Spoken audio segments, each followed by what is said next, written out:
안녕하세요. 아름다운 찬양을 감사합니다. 이 시간에 22장 21절을 같이 한번 읽읍시다. 22장 21절 시작. 나더러 또 이르시되 떠나가라 내가 너를 멀리 이방인에게 보내리라 하셨느니라. 은혜로우신 아버지 하나님, 예배하기 위해서 왔습니다. 성령 하나님께서 함께해 주시고 또 은혜를 베풀어 주옵소서. 한 말씀을 허락해 주시옵소서. 감사하고 예수님의 이름으로 기도합니다. 아멘. 이 세상에는 정말로 사람이 참 많이 있습니다. 숫자도 많지만 그 종류도 다양합니다. 그런데 하나님은 그 많은 사람 중에서 우리를 구원하셨습니다. 우리는 어떻게 구원받았습니까? 또 우리를 구원하신 목적은 무엇입니까? 사도 바울 일행이 예루살렘에 도착했을 때 그곳 형제 자매들이 그들을 반갑게 맞았습니다. 그 이튿날 바울 일행은 예루살렘 교회의 책임자인 야고보한테 갔는데 장로들하고 함께 있었습니다. 바울은 그들에게 인사하고 하나님께서 이방인 중에서 이루신 사역을 낱낱이 보고했습니다. 교회 지도자들의 반응은 어땠습니까? 그들은 하나님께 영광을 돌렸습니다. 그들은 하나님께서 바울을 쓰셔서 이방인 가운데 생명사역을 이룬 줄 믿었습니다. 하지만 유대 사람 가운데 믿는 사람이 수만 명이나 있는데 그들은 율법에 열심히 있는 사람입니다. 그들은 예수님을 믿지 않은 유대인이 아니라 예수님을 믿는 유대인입니다. 그들은 예수님을 믿어도 율법을 지켜야 한다고 주장합니다. 그들은 구원 문제 앞에서 믿음보다 할례를 더 중요하게 여기는 그런 지점으로 떨어집니다. 여기에 그들의 문제점이 있었던 거지요. 그때 교회 지도자들은 바울에 대하여 무슨 소문을 들었습니까? 21장 21절을 한번 읽어봅시다. 21장 21절입니다. 시작. 내가 이방에 있는 모든 유대인을 가르치되 모세를 배반하고 아들들에게 할례를 행하지 말고 또 관습을 지키지 말라 함을 그들이 들었도다.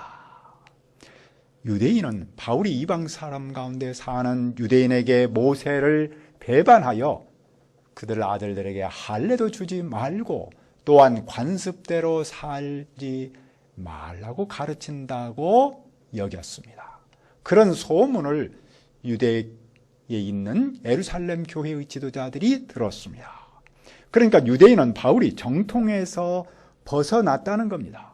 교회 지도자들은 예수를 믿는 유대인이 바울을 크게 오해하고 있다는 소문을 들었고 그들은 그 소문을 심각하게 여깁니다. 그때 지도자들은 바울에게 무엇을 제안했습니까? 예루살렘 교회에 서원한 4사람이 있습니다. 바울이 그들을 성전으로 데리고 가서 정결 예식을 함께 하고 그들이 머리 깎을 때 드는 그 비용을 지급하라고 합니다. 되게 서원할 때는, 서원을 끝날 때는 이제 제물을 드려야 하는데 가난한 사람은 제물을 살 돈이 없어서 서원을 완성하지 못할 때가 있었습니다. 그런데 그 돈을 대신 지급하는 사람이 있었는데 그 사람을 아주 경건한 사람으로 여겼습니다. 지금 교회 지도자들은 바울이 그런 일을 해주기를 제안합니다. 그러면 바울을 오해하고 있는 유대인도 바울이 참 경건한 사람이다라고 생각하고 오해를 풀 것으로 기대합니다. 지도자들이 바울에게 이런 제안을 한 데는 바울의 사역에 문제가 없다는 전제에 있습니다. 그들은 주님을 믿는 이방 신자에게 우상의 제물과 피와 목매어 죽인 것과 음행을 피하도록 편지를 보냈었죠. 그리고 이방 신자들도 그것을 기쁨으로 받았습니다. 따라서 이방 신자들에게도 그 어떤 문제도 없습니다. 지도자들은 다만 강성파의 오해를 풀려고 바울에게 이런 협조를 제안했던 거죠. 바울은 무엇을 했습니까? 바울은 그 다음날 4사람과 함께 성전에서 정결 예식을 하고 예식이 끝나는 날 신고했습니다. 바울은 교회 지도자들의 제안에 어떤 부담도 없이 받아들였습니다. 왜냐하면 정결 예식이 예수님을 믿고 구원받는 일에는 아무 상관이 없었기 때문입니다. 바울은 구원의 진리와 상관이 없는 일에 대해서는, 즉 비본질적인 문제에 대해서는 너그럽고 포용적입니다. 그는 오해를 풀고 사람을 얻고자 했기 때문이죠. 그는 고린도 교회를 향해서도 이렇게 증언했습니다. 나는 유대인에게는 유대인같이 되었습니다. 왜냐하면 유대인을 얻고자 했기 때문입니다. 나는 율법 아래에 있지 않으면서도 율법 아래에 있는 사람에게는 율법 아래에 있는 사람같이 되었습니다. 왜냐하면 나는 율법 아래에 있는 사람을 얻고자 했기 때문입니다. 나는 율법 없이 사는 사람이 아니라 율법 안에서 사는 사람이지만 율법 없이 사는 사람에게는 율법 없이 사는 사람같이 되었습니다. 왜냐하면 나는 율법 없이 사는 사람을 얻고자 했기 때문입니다. 그러나 유대인은 바울을 어떻게 대했습니까? 아시아에서 온 유대 사람은 성전에서 바울을 보고 군중을 충동하여 바울을 붙잡았습니다. 바울이 정결 예식을 하면 유대인이 오해를 풀 줄 알았던 지도자들의 예상은 빗나갔습니다.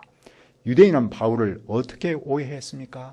28절에서 다시 한번 이렇게 말하죠. 외치되 이스라엘 사람들아 더우라. 이 사람은 각처에서 우리 백성과 율법과 이곳을 비방하여 모든 사람을 가르치는 그자인데 또 헬라인을 데리고 성전에 들어가서 이 거룩한 것을 더럽혔다.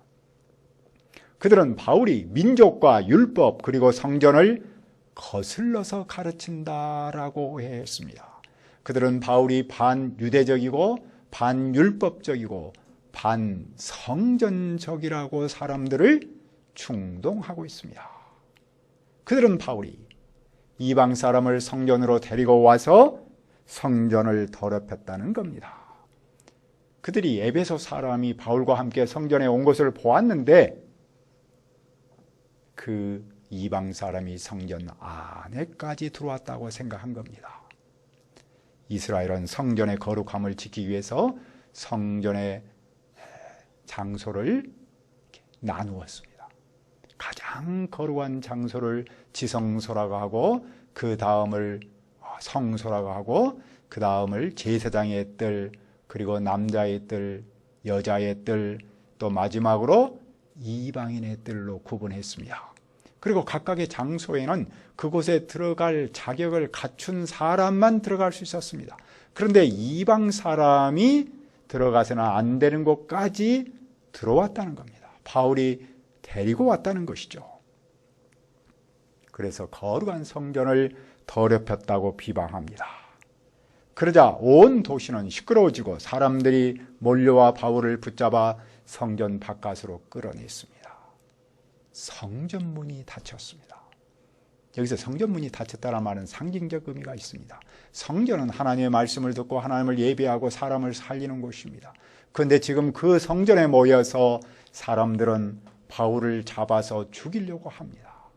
다시 말하면 성전의 기능이 끝났습니다. 그래서 성전문이 닫혔다라고 표현합니다. 그런데 유대인이 바울을 죽이려는 소식이 로마 군대의 천부장에게 올라갔습니다. 그는 예루살렘 치안을 맡고 있죠. 그가 현장으로 달려가니 사람들을 바울을 때리는 일을 멈췄습니다. 천부장은 바울을 정식으로 심문합니다. 하지만 군중의 흥분하는 소리 때문에 그곳에서 할 수 없어서 영내로 끌고 갔습니다. 군중은 바울을 없애버리라 라면서 소리치며 따랐습니다. 이 소리는 마치 예수님을 십자가에 죽였을 때 그 소리와 닮았습니다. 바울은 영내로 들어가자 천부장에게 헬라말로 대화합니다. 천부장은 그가 헬라말을 하자 놀라면서 예전에 애굽에서 폭동을 일으켰던 그 애굽인이냐고 묻습니다. 바울은 나는 유대인이고 길리기아 다소 출신이라고 말합니다.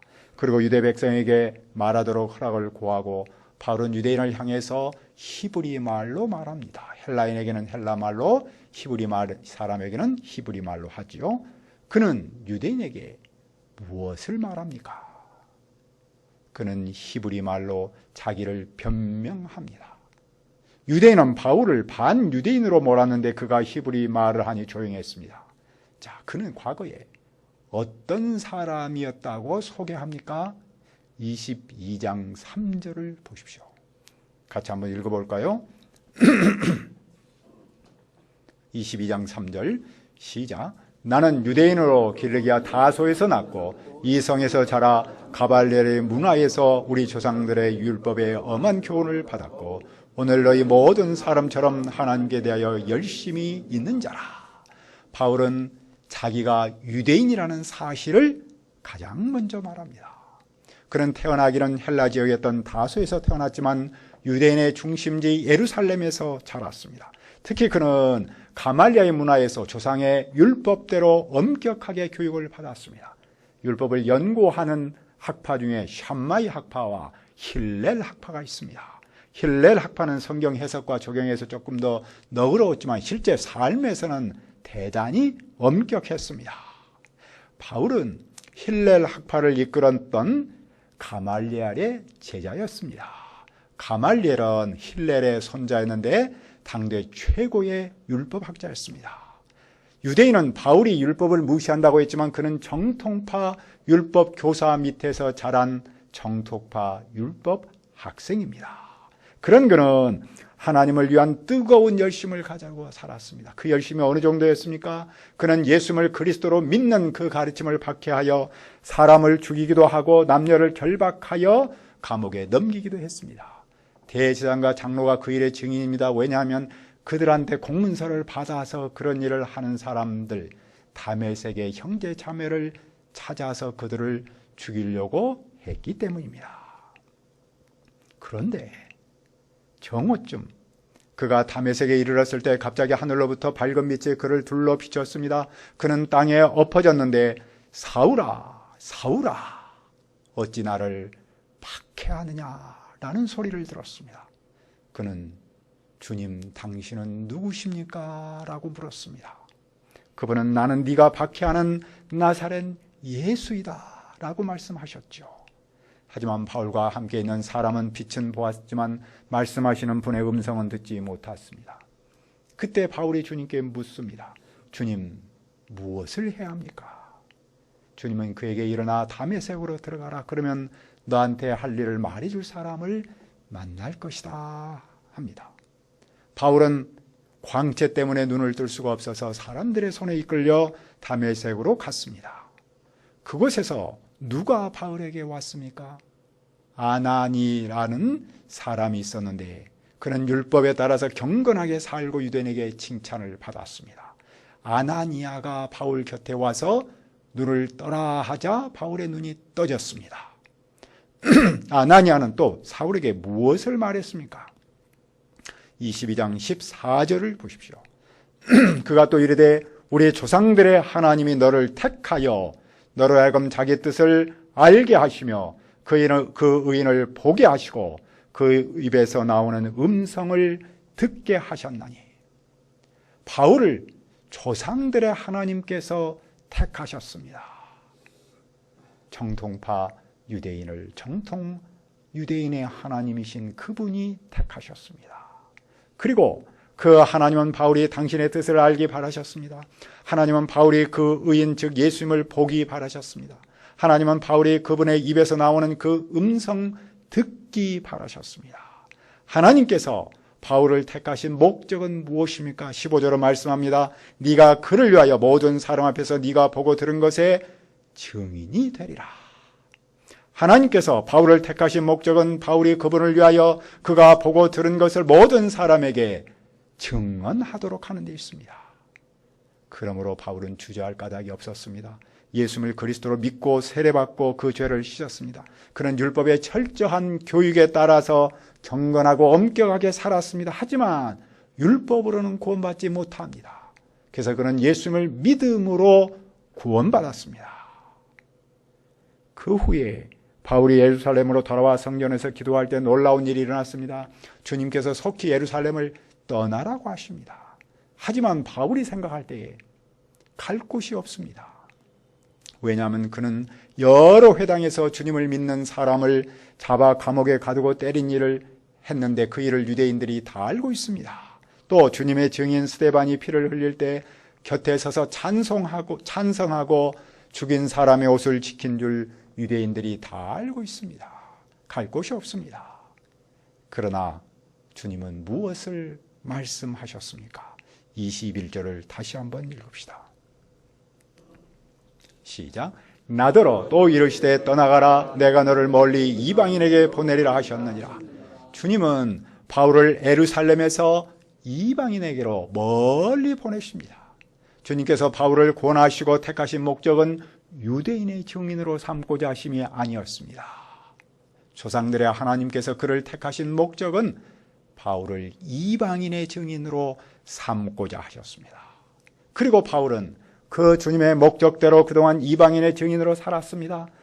그는 마침내 오늘에 이르렀습니다. 그의 인생 소감은 여기까지입니다. 그는 인생 소감에서 두 가지를 분명하게 말했습니다. 나는 어떻게 구원받았는가? 내가 구원받은 목적은 무엇인가? 바울이 유대인에게 인생 소감을 밝힌 목적은 무엇입니까? 첫째는 유대인의 오해를 풀려는 것이겠죠. 그들은 바울을 반유대적이고 반율법적이고 반성전적인 인물로 찍었습니다. 하지만 바울은 나는 어떻게 구원받았는가, 내가 구원받은 목적이 무엇인가를 증언함으로써 그 인생 소감을 통해서 그들의 주장을 반박했습니다. 그러나 바울이 인생 소감을 발표할 때는 더 큰 뜻이 있습니다. 둘째로 유대인도 이방인처럼 오직 예수님을 믿음으로만 구원받았다는 사실을 깨닫기를 바랍니다. 바울은 정통파 유대인이었고 율법의 대가였는데도 그것으로 구원받지 못했습니다. 예수님을 믿음으로 죄를 씻었습니다. 지금 바울을 죽이려는 유대인도 율법이 아닌 예수님을 믿음으로 구원받았습니다. 지금 유대인이 영접하지 못하는 이방인도 예수님을 믿음으로 구원받았습니다. 그런데 유대인은 할례도 해야 구원을 완성한다고 강조합니다. 그러면 예수님의 십자가 부활을 믿는 믿음은 약해집니다. 그 점을 바울은 지적합니다. 바울이 그랬던 것처럼, 유대인이 그랬던 것처럼 이방인도 오직 예수님을 믿음으로만 구원받았습니다. 바울은 자기의 삶을 통해서 누구든지 오직 예수님을 믿음으로만 구원받음을 증언하고 있습니다. 그리고 거기에는 그 어떤 것도 첨가할 수 없고 들어갈 수 없다는 사실을 천명합니다. 오늘 우리도 예수님을 믿음으로만 구원받았습니다. 예수님은 어제나 오늘이나 유대인에게나 이방인에게나 그리고 오늘 우리에게도 대체할 수 없는 유일한 신앙의 대상입니다. 따라서 예수님을 믿으면 피부색이 어떠하든지 문화와 간섭이 어떠하든지 다 한 형제 자매입니다. 모두를 다 서로 영접할 수 있죠. 셋째로 구원받은 사람에게는 구원받은 목적이 있다는 사실을 깨닫기를 바랍니다. 하나님께서 바울을 구원하신 목적은 이방 사람의 증인으로 살도록 하는 데 있었습니다. 하나님께서 유대인을 다른 민족보다 먼저 구원하셨습니다. 그들을 구원하신 목적은 다른 민족에게 예수님을 증언하도록 하는 목적이 있었습니다. 바울은 유대인이 이 목적을 깨닫기를 바랍니다. 유대인은 이방 사람을 나와 다르다고 해서 거부하지 않아야 합니다. 오히려 그들을 전도의 대상, 증인의 대상, 즉 양떼로 삼아야 합니다. 그것이 하나님께서 유대인을 먼저 구원하신 목적이고 그 많고 많은 민족 중에서 그들을 먼저 선택하신 목적입니다. 하나님께서 그 많고 많은 사람 중에서 우리를 먼저 구원하셨습니다. 그 목적은 그 많고 많은 사람에게 예수님을 증언하도록 하는 데 있습니다. 하나님은 우리로 하나님의 뜻을 알게 하시며 예수님을 보게 하시고 그분의 입에서 나오는 음성을 듣고 증언하도록 구원하셨습니다. 그러므로 여기서 볼 때 난 어떻게 구원받았는가? 내가 구원받은 목적은 무엇인가? 라는 주제는 언제나 함께하는 한 세트이죠. 이 둘을 따로 구분할 수 없습니다. 내가 예수님께 구원받은 줄 믿는다면 예수님께서 나를 증인으로 세우셨다는 사실도 믿습니다. 예수님은 오늘날을 구원하셨고 오늘날 캠퍼스하고와 이웃의 증인으로 세우셨습니다. 우리가 이 사실을 알면 나와 삶의 모습이 다를지라도 품을 수 있습니다. 만일 유대인이 나는 어떻게 구원받았는가, 내가 구원받은 목적은 무엇인가에 관해 알았다면 그들은 이방인을 영접할 수 있습니다. 사도 바울도 영접할 수 있습니다. 더 나아가서 이방인 세계에서 구원 사역을 이루시는 그분, 예수님, 하나님을 영접할 수 있습니다. 그러나 유대인은 바울을 어떻게 되어 있습니까? 그들은 바울의 말을 여기까지 듣다가 소리 질렀습니다. 세상에서 없애버리자. 유대인의 심기를 아마 가장 불편하게 한 것은 주님이 바울을 이방인에게 보냈다는 데 있습니다.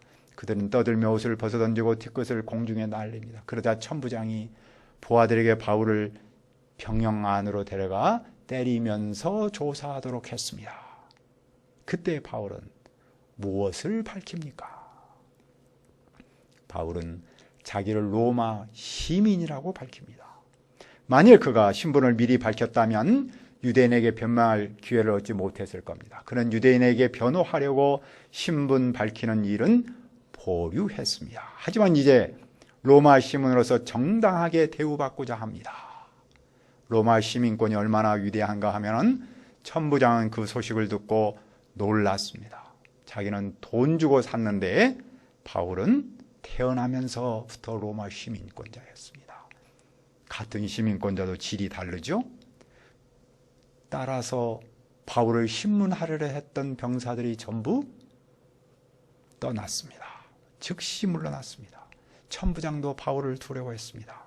이튿날 천부장은 유대인들이 무슨 일로 바울을 고소하는지 알아보려 했습니다. 다시 말하면 이제 바울은 정식 로마 시민으로서 정식 재판을 받게 되었고 정식으로 자신을 변호할 수 있게 되었다는 겁니다. 이제 지금부터는 이 내용을 계속해서 사도행전이 우리한테 증언하고 있습니다. 사도 바울은 예수님을 믿음으로 구원받았습니다. 그가 구원받은 목적은 이방인에게 예수님을 증언하는 데 있습니다. 우리는 어떻게 구원받았습니까? 하나님께서 우리를 구원하신 목적은 무엇입니까? 은혜로우신 아버지 하나님, 이 시간 바울 사도의 인생 소감 증언을 통해서 우리가 어떻게 구원받았으며 우리가 구원받은 목적이 무엇인가를 깨닫기를 원합니다. 성령 하나님께서 우리와 함께하여 주옵소서. 감사하고 예수님의 이름으로 기도합니다. 아멘.